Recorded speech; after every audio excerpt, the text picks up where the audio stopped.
everybody, to the very first episode of Open Discussions, which is a joint project of Everything and Run With It. Well, Christine and I have been talking about this, planning this for months. And finally, after weeks of endless chatting and fun, of course, we're bringing our debut episode. And you know what? There are just so many topics that are important, right? And we thought, well, of course, Christine's idea, menopause might be a very, very good topic, right? So, Christine, I'm going to let you take over and introduce our very special guest. Thank you, co-host Jackie. I'm excited for us to do this, our very first episode. I am so excited to introduce Dr. Teresa Nicasio. She's a registered psychologist, she's an author, she's a radio host, and a wellness educator. And she's here to talk to us about a very important topic that can be misinformation out there. It is menopause. Welcome, Dr. Teresa Nicasio. Oh, it is so great to be here and to be with the two of you. And when you asked me to do this, I didn't realize this was the kickoff show, which makes it even more special. This is just fantastic, and I just love being here. And I'm so excited to talk about this topic because it's shrouded in so much misinformation, and also there's actually a lot of shame that goes with it a lot of times. And I want to acknowledge the realities, because there are some harsh realities, so we can't get around that. I am 56, so you can guess that I'm sort of in that zone. But I'm hoping that from today we can talk about maybe the bright side and the opportunities that this time in our life offers. So it'll be pretty special to share today. We're very excited to have you. Definitely, you are special, and we feel very special because you accepted our invite. Right, Christine? Yes, and Dr. Nicasio, you're raising awareness and education. How can we raise awareness and education is so important, and with misinformation out there, what are some key tips? Yeah, well, this is a very big topic. So I just want to say, first of all, that menopause is, people think about, they kind of joke nervously about the hot flashes, the flashes, the night sweats. And so that's the most obvious kinds of things that people talk about, but they don't take seriously the things that are actually more serious, and life can really impair people's quality of life. And one of the biggest things that people don't realize is the very strong connection of our hormonal system and our neurological system, our brain, and the mental health implications that goes beyond just being cranky pants. The cranky pants can be part of it, but it actually can be much more than that. And also there's a lot of physical things that people don't realize are actually signs of perimenopause, and that you might be even entering that. So that the more we have some knowledge and we talk about this, the better, because we talk a lot about how to make a baby when we're in elementary school, and we talk about being reproductive, but we don't talk much about when the organ failure, which is really what happens. So when the ovaries stop working, which are the master, this is like where we get a lot of the estrogen, which impacts all the tissues in every part of our body, including our pelvic floor, but our neurological system. Yeah, Dr. Teresa Nicasio, what about from a psychological lens? And it affects your mind, affects your body, but from your perspective in a psychological lens, how can we help each other? Yeah, so I like to just make things simple. There's a lot of complex things that a lot of experts and your healthcare professionals can talk to you about with regard to hormone balancing and all that, because the estrogen goes down, it goes up, it does all these different things. But what I'd like to talk about is the wellness aspect. So So as we, one of the things that happens is, you hear about the vagina getting dry, but it's not just about a dry vagina. I mean, everything gets pretty much drier because of well, not everything, but pretty much everything. But in particular, everything in your pelvic bowl, which results in like a shrinkage. It changes the tissues of the vagina, but also of the urethra. People don't think about and even into the bladder and the muscles in the pelvic floor. So you think, okay, if things get dry, yes, obviously there's things that medically might be done, but there's also things that we can do that this is part of the opportunity of stepping in. I think this is really an opportunity to step up our self-care.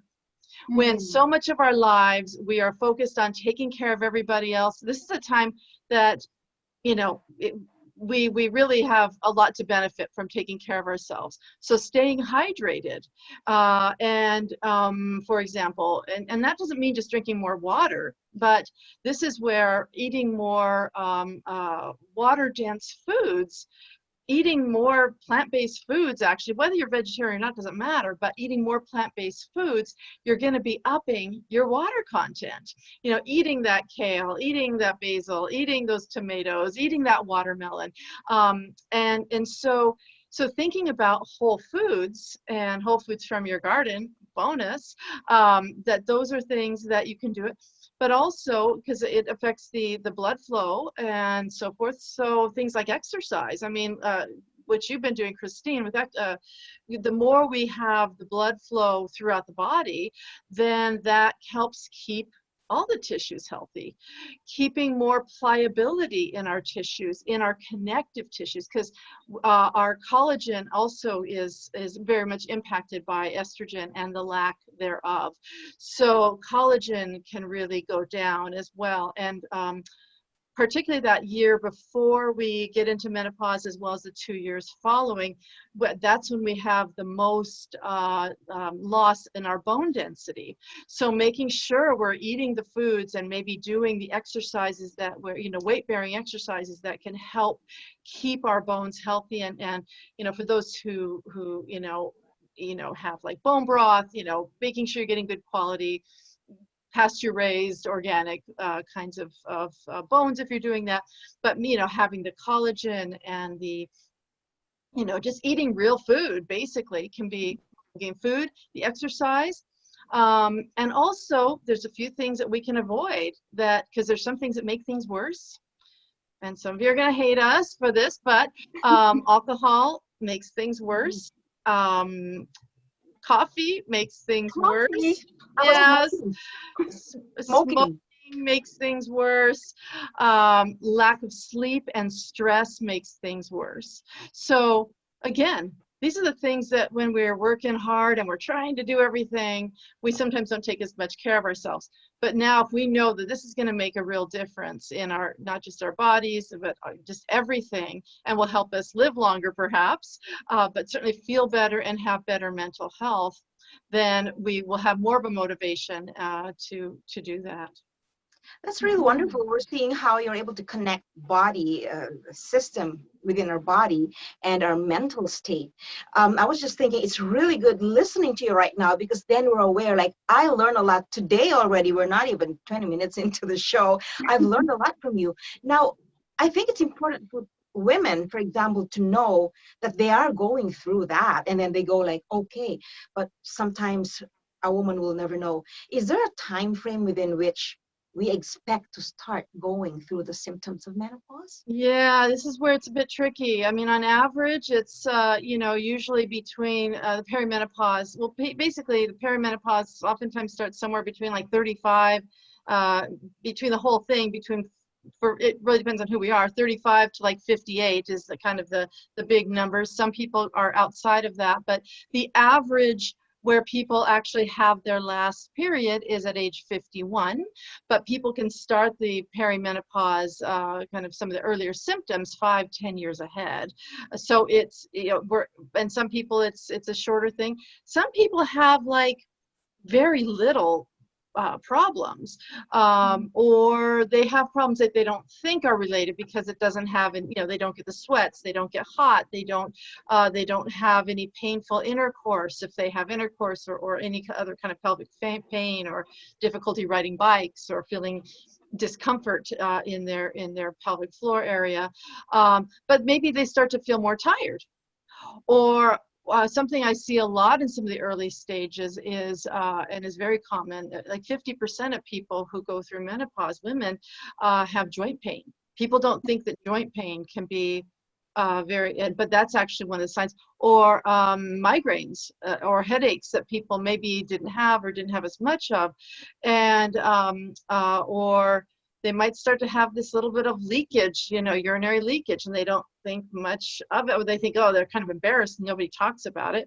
But they may think, oh, it's because I had babies or other things, but those are actually those can be, these are things you talk with your doctor about, but these can be actually early signs that the tissues are starting to change.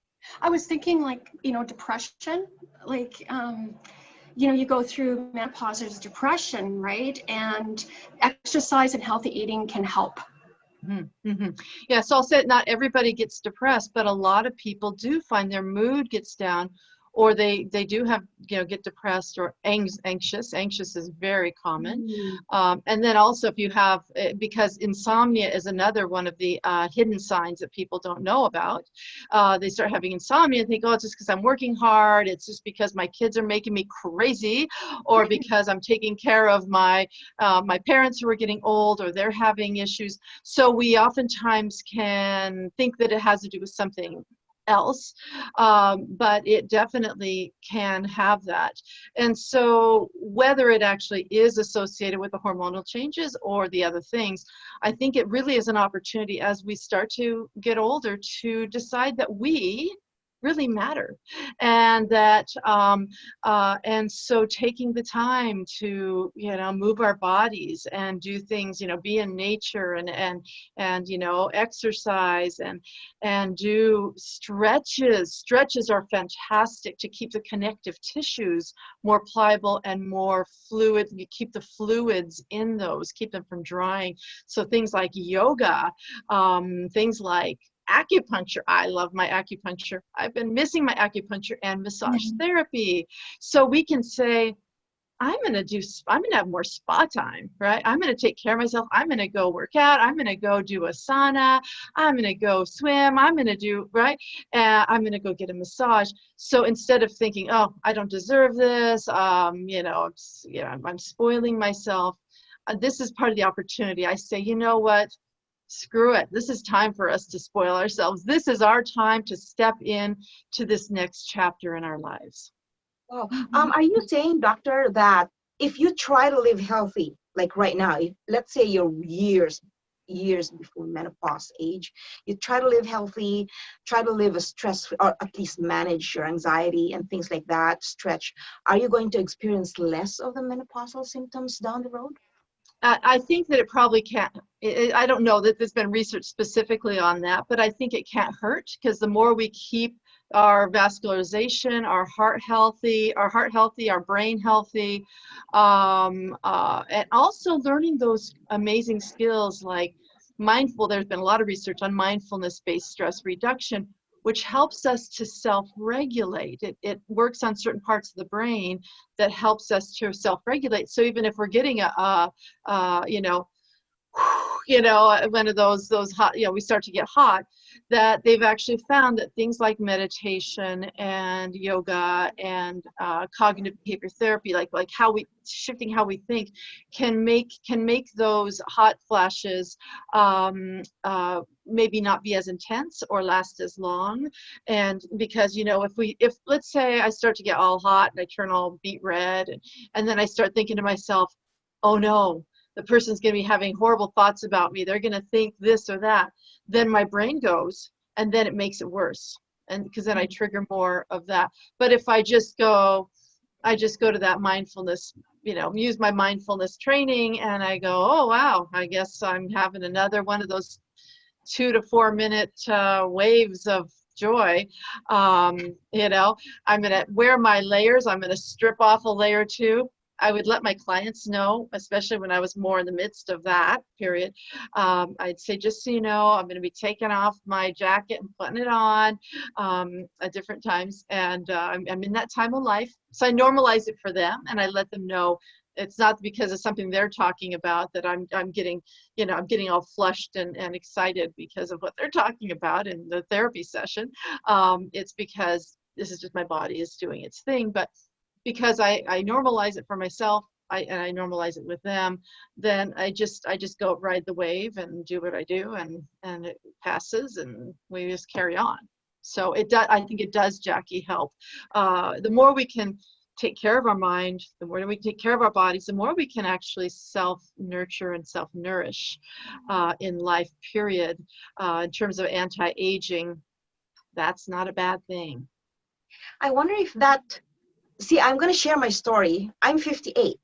I'm turning 59 very soon this year.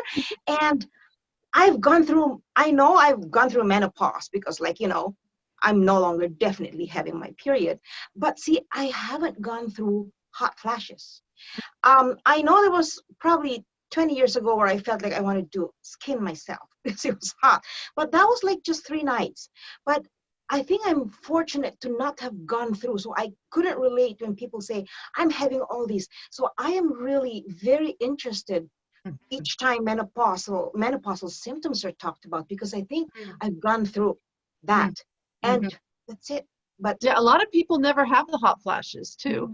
And actually about 20%, supposedly about 20% of women go through, you know, very minor, it's super simple, relatively simple. You know, they might get a little bit more fatigue here or there, or they might get a little bit of weight gain, or, you know, because weight gain's another them too, because how things the body is trying to, our body tries to protect ourselves and survive, so it finds ways to cope.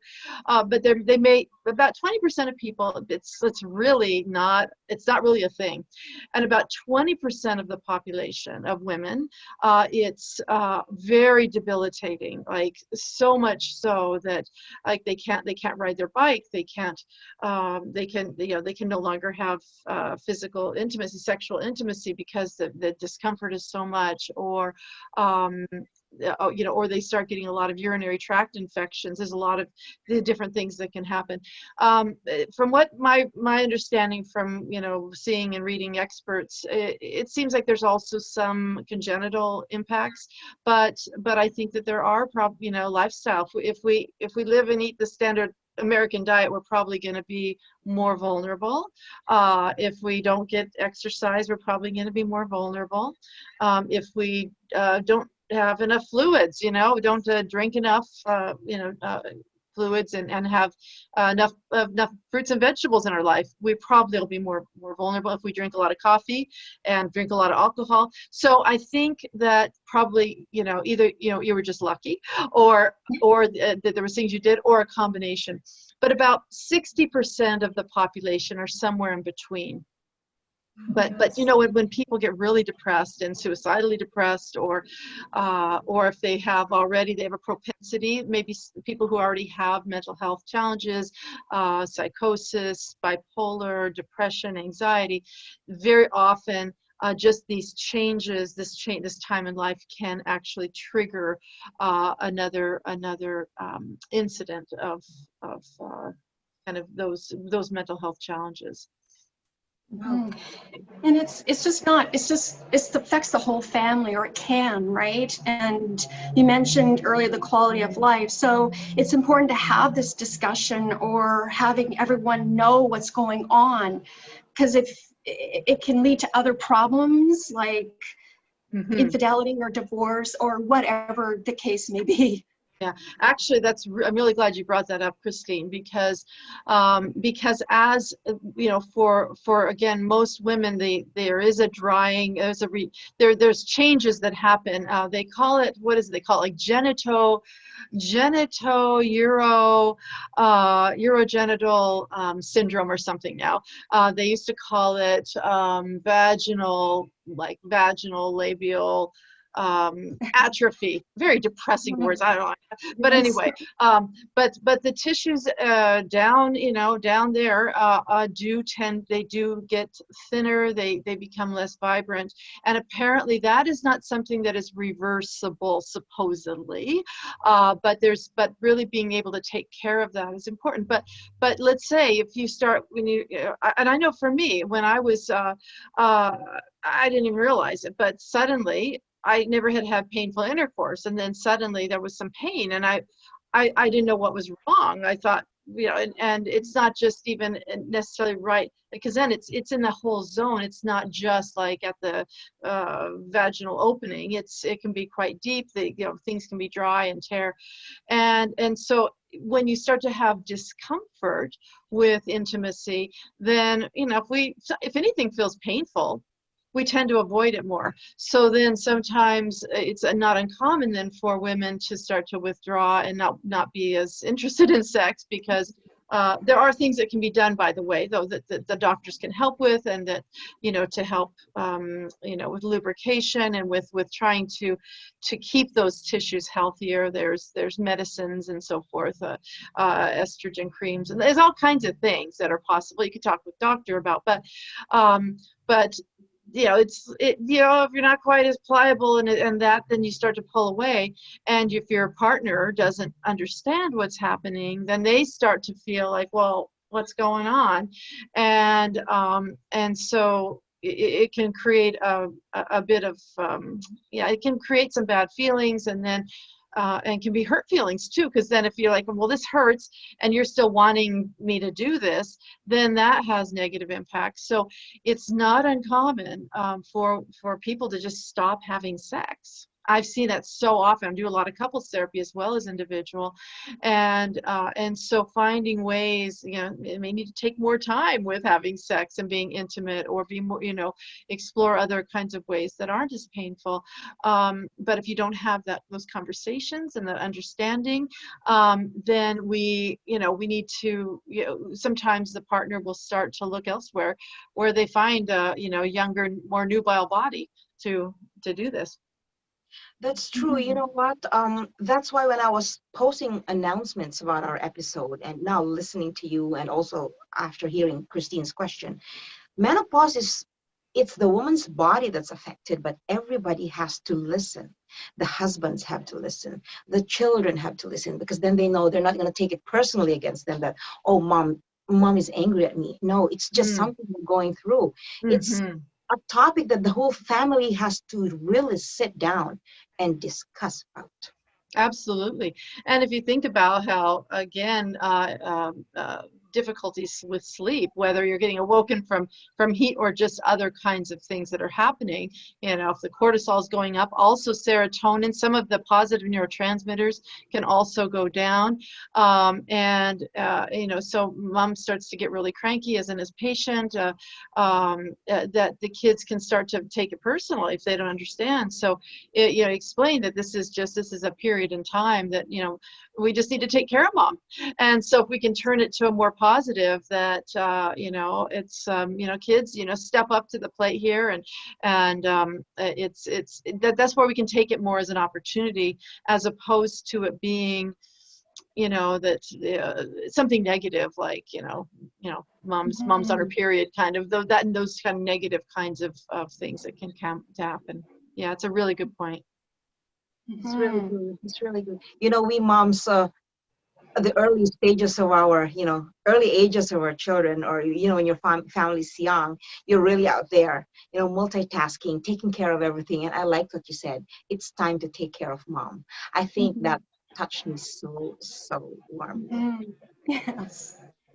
Yes. And the other thing, Jackie, is that it's really a privilege that we get to go through menopause. It's a privilege that we live this long. In the olden days, women would often die just, a few years after they would finish, right? And so, we're living longer. We live now often, on average, 80 something years. And so if the average is 51 years, we've got like 30 good years ahead of us. So we've done a lot of service, and we can still continue to serve, but it's really time for us to to think about serving ourselves and turning those expectations around, and that our value is not limited to being reproductive beings. Because we start to, even how we look, we start to change, we start to get more gray hair, our skin starts, we get more, we start to, so we start to sag and bag in some places, and some people start to get more tense in other places, right? It's like we just, and so a lot of the cultures that looking at the white hair as, looking at the wisdom that we are stepping into and towards our crowndom. And so for us to be able to step into that and be seen for, what the wisdom that we have, and take care of ourselves as we do it, it's really a good thing. So embrace it. Embrace it. Embrace it. It's part of who we are. Mm-hmm. Yes. Yes. What a beautiful topic. Oh my gosh. Like this is, I'm so happy that this is what we decided to talk about. And you are just so personable and charismatic and compassionate, Dr. Nicasio. I couldn't think of someone better to talk about menopause, because it really, really touches our very human right inside us. Yes. And you've given us the tools, Dr. Nicasio, and our audience, and what we can do, because menopause is not, we can embrace it as we were talking about, and educating and bringing awareness. Yeah, and I like to think about how we're all part of nature, and in a way, menopause it's got a humbling quality, because if we start to have urinary leakage, or we cough or sneeze, or it's like, if that happens, again, we can get some medical support and all of that, but it really is, that humility is not a bad thing either. And it's like, how much I love to garden, and I think about how you think about, like, let's say the blueberry plants. They come up and they're all naked in the winter, and then they get their flexible, beautiful, bright green flower or leaves, and then they get these cute little flowers that look like little, they're just so cute, and then they turn into these fruits, and they're so beautiful. And then there's a certain point when all of those, either we or the birds eat, and then it passes through that. But even though it goes into the next stage where it's no longer producing that year, before it even it kind of dies for the year or whatever, it turns into these other colors, these reds, these yellows, it's just beautiful. Blueberry plants are stunning in the fall. And so this is, if we think about, for us, menopause and post-menopause, this is our time to be in the autumn and to be brilliant and have a whole different set of colors, because we're nowhere near dying. And we've got some things to say before we're done. And so to really celebrate that as well. Yes. I've never been prouder to be a woman until today. I love it. More confident about who we are. So yes, who's afraid of talking about age, right? So go get those massages. Get your partner to massage your feet if you have one, or massage your own feet, and take that time to go out and sit by our beautiful ocean, or just take in the beauty, unabashedly. Wow, beautiful words of wisdom. And just to let our audience know, today's show is, of course, an opportunity for our guests to share their experience, their wisdom, and their messages, and for Christine and I to present the topic to you. So if you think that there is something that you really want to apply to your lives or into your daily activities, please always consult your doctor, just to be sure, right? We are here to provide information with the help of our very, very knowledgeable speaker and guest. So yeah. Well, thank you for having me. Again, this is such a privilege, and the two of you are just like two rays of sunshine. I feel like this is so fun, and this is smiles, the laughs, the sparkles. Thank you for sharing your sparkle with me during this interview. And you have never lost your smile. So Yeah. Christine, we did it, girl. Yes, we did And it. with the help of Dr. Nicasio, I think I can tell it's successful. What do you think? I think you guys are on the right track. You're rocking it, and what a great concept. Open conversations, open discussions, and why not? I mean, as a psychologist, I obviously like to talk about the things that no one else wants to talk about, and let's find the light in. And the more we can do that, then the less afraid we can be of life and the challenges that that are an inherent part of daily living. Yes. Thank you, Dr. Teresa Nicasio and my co-host Jackie. This is super exciting. Yeah. I know, I'm so glad we found each other, Christine. And maybe jointly we can say, I always say thank you to Leslie Diana for bringing us over to the Leo Awards where Christine and I met. And from then on, it was like plan after plan after plan. It was meant to be. Yeah. Thank you, Dr. Nicasio. And on behalf of Christine and myself, thank you for joining us. And to our audience, thank you very much for joining us. Feel free to contact us, or we're going to have the contact information of our guest over here. So definitely find her. She's on social media. She has her own website. She has her radio show, of course. And definitely do not hesitate to contact me or Christine for any questions, or maybe if you have suggestions as to what topic will be good to discuss next, right, Christine? Yes. Perfect. Thank you. This has been great. Oh my goodness. Awesome. So let's say goodbye, and thank you everyone for joining us during this pilot episode. Amazing. Bye. You're all amazing. Bye, everyone.